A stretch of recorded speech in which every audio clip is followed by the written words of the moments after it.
Welcome to Chișinău, welcome to the European Democracy Corner. Please present yourselves for our viewers.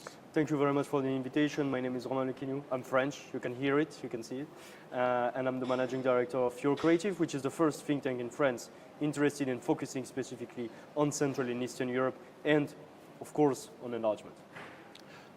What were your thoughts when you boarded the plane to come to Chișinău, and how you see the follow-up after this kind of event? So first, I boarded very late, so I arrived very late. Means that I was determined to come here, almost missed my correspondence, but I managed to come and to arrive at 3 a.m. But joke aside, I think it's very important to be here. I think it is important to speak about the EU enlargement, but not just in a way that we all agree. This is the problem that we have, us, the pro-Europeans, community, experts, think tankers, politicians. We have the tendency to speak to each other, right, and to agree, or to disagree on small things, but basically on nuances of gray. What I think is important is to talk about the real issues, about the real benefits, and to debate about this, how we can maximize the benefits and how we can deal with the challenges. And I think that this event is about this. This is about speaking about the reality, what problems we are facing, what issues we are facing, and how we deal with this. And in the same time, also trying to find ways to be better in communication, how to communicate to people, how indeed what we are trying to build will serve the interest of the people, will serve the interest of the nation, will serve the collective interest, basically. Talking about this interest collective, talking about a common interest, what would be the advantages for the European Union of integrating the Republic of Moldova and Ukraine as full member states? No, I think we have to acknowledge that there is an interest which is a personal and self-interest, which is security. Moldova sits on borders, right? And so this is important. This is the eastern flank, so we need to reinforce the eastern flank. We cannot leave territories which are European by geography but also by identity to be left without being part of the family. This is not how you do, right? So I think this is important to say it. But more generally, this is also about integrating Europe and integrating an economy which is better and not leave some gray zone apart. And I think this is totally logical that Moldova will become one of the EU member states in the next few years. Then, of course, we have to decide when and if. But this is something that we are working on. We have to be very fair about this.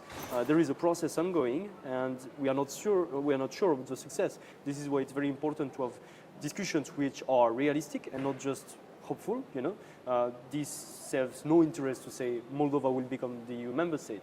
It's how it becomes a successful member state, because this is in the interest of Moldova, this is in the interest of the Moldovan citizens, and this is the interest, again, collective interest of the European Union per se. My opinion is that Moldova would reinforce the European Union, and the European Union would reinforce Moldova, so winning on both sides. Of course, we talk about this special relations, strategic relationship between Moldova and France. Yes.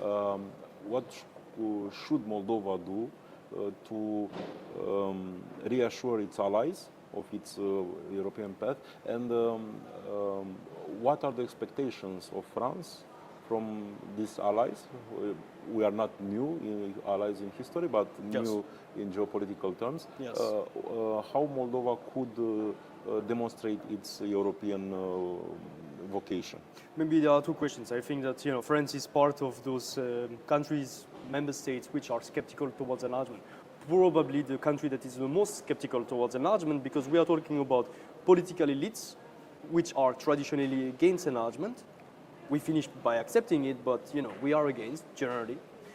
And we are talking about a population which is also fairly against enlargement, because it's not about Moldova, let's be clear. This is about a distrust within the French society, within the majority of the French society, about the future of integration, about the future of the European Union.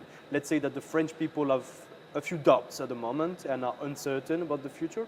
And so, enlargement is one of the things that is basically seen by French people as a potential problem. So this is our job, my job, and the job of many other people in civil society, in politics, in the business, to convince that there are some advantages. But yes, I believe also that Moldova, the authorities of Moldova, and the people around, the ecosystem, again, the civil society has a big role, the media have a big role, I think this is necessary and this is very important that they can convince on two things. First, that Moldova will bring something. So it's basically convincing those that are likely to be convinced. Yes, Moldova will make the European Union more secure, European Union more prosperous, because it will bring some added value. At the same time, this is important that Moldovan authorities also convince those who are the most skeptical that Moldova is not an issue.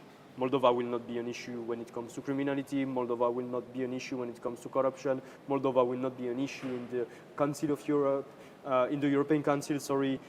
So, you know, those kind of things, because some of the member states, sometimes right, sometimes wrong, very often fueled by some cliches and exaggeration, and especially perceptions, believe that Moldova can be a problem. And it's not to answer if yes or not, it's to convince partners that is not the case today and won't be the case tomorrow. And I think this is important to play on these two fields. Thank you very much for your time, and thank you very much for your expertise. And of course, we expect you back in Chișinău as soon as possible. Mulțumesc, absolutely.